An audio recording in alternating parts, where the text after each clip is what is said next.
हिमाचल प्रदेश की राजनीति में एक बार फिर वही हलचल, वही बेचैनी और वही सवाल। क्या राज्यसभा चुनाव से पहले कांग्रेस फिर बिखर रही है? क्या 2024 की तरह इस बार भी ऑपरेशन लोटस काम करेगा? और सबसे बड़ा सवाल, क्या मुख्यमंत्री सुखविंदर सिंह सुक्खू की कुर्सी एक बार फिर सियासी साजिशों के घेरे में है? इन तमाम सवालों को हवा दी है एक बयान ने, एक नाराजगी ने और एक पुराने जख्म ने। नमस्कार, KH लाइव हिमाचल में आप सभी का स्वागत है और मैं हूं आपके साथ पूजा राजपूत। आज हम बात कर रहे हैं हिमाचल प्रदेश के उस सियासी उठापटक की जिसने एक बार फिर सत्तारूढ़ कांग्रेस सरकार की मुश्किलें बढ़ा दी है। राज्यसभा चुनाव से पहले कांग्रेस के भीतर जो हालात बनते दिख रहे हैं वो सिर्फ बयानबाजी नहीं बल्कि एक गहरी राजनीतिक खींचतान और संभावित साजिश की ओर इशारा कर रहे हैं। आइए पूरे मामले को समझते हैं। दरअसल हिमाचल प्रदेश में राज्यसभा की एक सीट जल्द खाली होने जा रही है। मौजूदा राज्यसभा सांसद इंदु गोस्वामी का 6 साल का कार्यकाल 10 अप्रैल को पूरा हो रहा है। इससे पहले राज्यसभा चुनाव होना है और जैसे ही ये चुनाव नजदीक आते हैं, कांग्रेस के भीतर पुरानी दरारें फिर से उभरने लगती है। इस बार भी तस्वीर कुछ अलग नहीं दिख रही। इस पूरे सियासी घमासान की शुरुआत हुई लोक निर्माण मंत्री विक्रमादित्य सिंह के एक बयान से। विक्रमादित्य सिंह ने कहा कि कुछ बाहरी राज्यों से आए IAS, IPS अफसर हिमाचल के हितों की अनदेखी कर रहे हैं और शासक की तरह व्यवहार कर रहे हैं।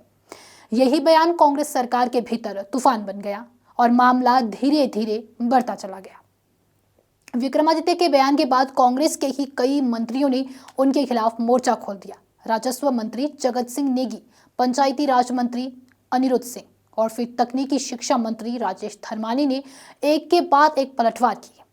खासतौर पर अनिरुद्ध सिंह का ये कहना कि काम कराना भी आना चाहिए विवाद को और भड़का गया। इसके जवाब में विक्रमादित्य सिंह ने अनिरुद्ध सिंह को NHAI अधिकारियों से मारपीट वाले पुराने मामले भी याद दिला दी जिसमें उनके खिलाफ केस दर्ज है। इस तरह बहस सिर्फ बयान तक सीमित नहीं रही बल्कि पुराने राजनीतिक हिसाब किताब भी सामने आने लगे। यह सियासी लड़ाई अब कैबिनेट से निकलकर सोशल मीडिया तक पहुंच चुकी है। यहाँ साफ तौर पर दो खेमे नजर आने लगे हैं। एक तरफ हॉली लॉज यानी वीरभद्र सिंह परिवार और उनके समर्थक, तो दूसरी तरफ ओक ओवर यानी मुख्यमंत्री सुखविंदर सिंह सुक्खू का खेमा। मुख्यमंत्री के करीबी नेता विक्रमादित्य पर लगातार निशाना साध रही है, जबकि हॉली लॉज समर्थक सोशल मीडिया पर खुलकर नाराजगी जाहिर कर रहे हैं। इस पूरे विवाद में शिक्षा मंत्री रोहित ठाकुर विक्रमादित्य सिंह के समर्थन में सामने आए और फिर उन्होंने एक एफिशिएंट मंत्री बताया। लेकिन बाकी मंत्रियों की प्रतिक्रिया और लगातार हमलों से यह साफ हो गया है कि इस समय विक्रमादित्य सिंह कैबिनेट में अलग थलग नजर आ रहे हैं। इसी बीच ऊना पहुंचे भाजपा सांसद अनुराग सिंह ठाकुर के बयान ने सियासी माहौल को और गर्मा दिया है। उन्होंने कहा कि जिस तरह कांग्रेस के मंत्री सार्वजनिक रूप से एक दूसरे पर हमले कर रही है वह किसी बड़े राजनीतिक घटनाक्रम का संकेत है। उनके इस बयान के बाद ही प्रदेश की राजनीति में ऑपरेशन लोटस 2 की चर्चाएं तेज हो गई है। जहां एक और राजनीतिज्ञों में और अधिकारियों में, कर्मचारियों में तालमेल बेहतर होना चाहिए ताकि जमीन पर बदलाव आ सके, लोगों की भलाई के काम हो सके, वो तालमेल कम, तनाव ज्यादा दिखता है। और सरकार के कामकाज पर बड़े प्रश्न चिन्ह सरकार के ही मंत्री उठा रहे हैं। क्या ये तनाव एक बड़ी बिखरावट की ओर कांग्रेस को और इस सरकार को लेकर जाएगा? क्या ये तनाव प्रदेश के रुके कामकाज को और ठप करके दिखाएगा? क्या ये तनाव हिमाचल को और बड़े कर्ज में डुबाएगा?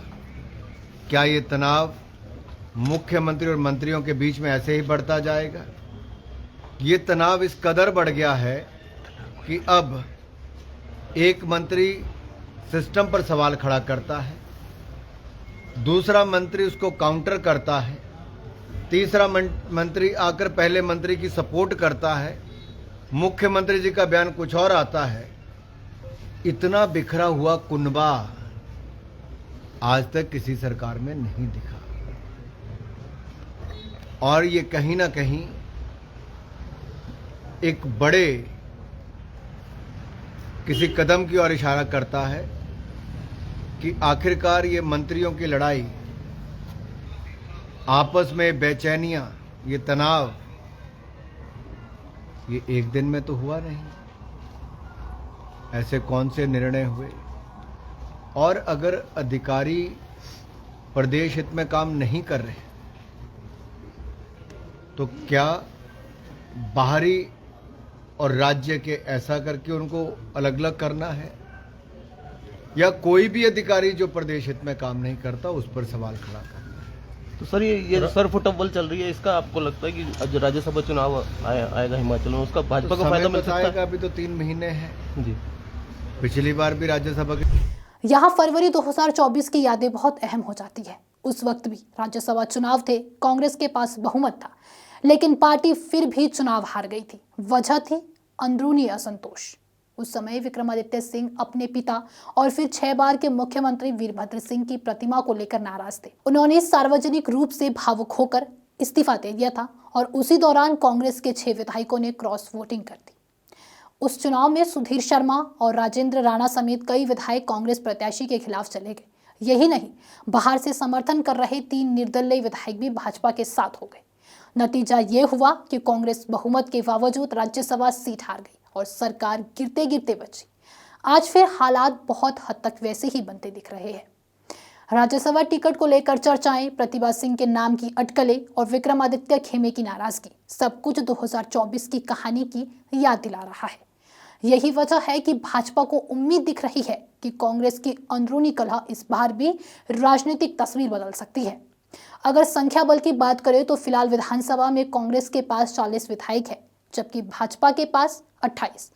बहुमत के लिए 35 विधायकों की जरूरत होती है। कागजों में कांग्रेस की स्थिति मजबूत है, लेकिन पिछले अनुभव ये बताते हैं कि हिमाचल की राजनीति में नंबर हमेशा आखिरी सच नहीं होते। प्रदेश कांग्रेस अध्यक्ष विनय कुमार का कहना है कि पार्टी पूरी तरह एकजुट है और वह मुख्यमंत्री से बात कर हालात संभालेंगे। तो उनका दावा है कि भाजपा की मंशा इस बार पूरी नहीं होगी। अब सबसे बड़ा सवाल यही है कि क्या यह सिर्फ बयानबाजी है या किसी बड़ी सियासी चाल की तैयारी? क्या कांग्रेस इस बार अपने भीतर की कलह पर काबू पा पाएंगी या फिर राज्यसभा चुनाव एक बार फिर हिमाचल की राजनीति की दिशा ही बदल देगा? आने वाले कुछ महीने हिमाचल की सियासत के लिए बेहद निर्णायक होने वाले हैं। फिलहाल के लिए इस वीडियो में इतना ही। इस पूरी चर्चा पर आपके क्या विचार है हमें कमेंट करके ज़रूर बताएं। और अगर आपको ये वीडियो पसंद आई हो तो वीडियो को लाइक, कमेंट, शेयर और हमारे Facebook page KH live Himachal को फॉलो अवश्य करें। साथ ही अगर आप हमारे इस वीडियो को यूट्यूब चैनल के माध्यम से देख रहे हैं तो हमारे यूट्यूब चैनल को भी सब्सक्राइब ज़रूर करें। धन्यवाद।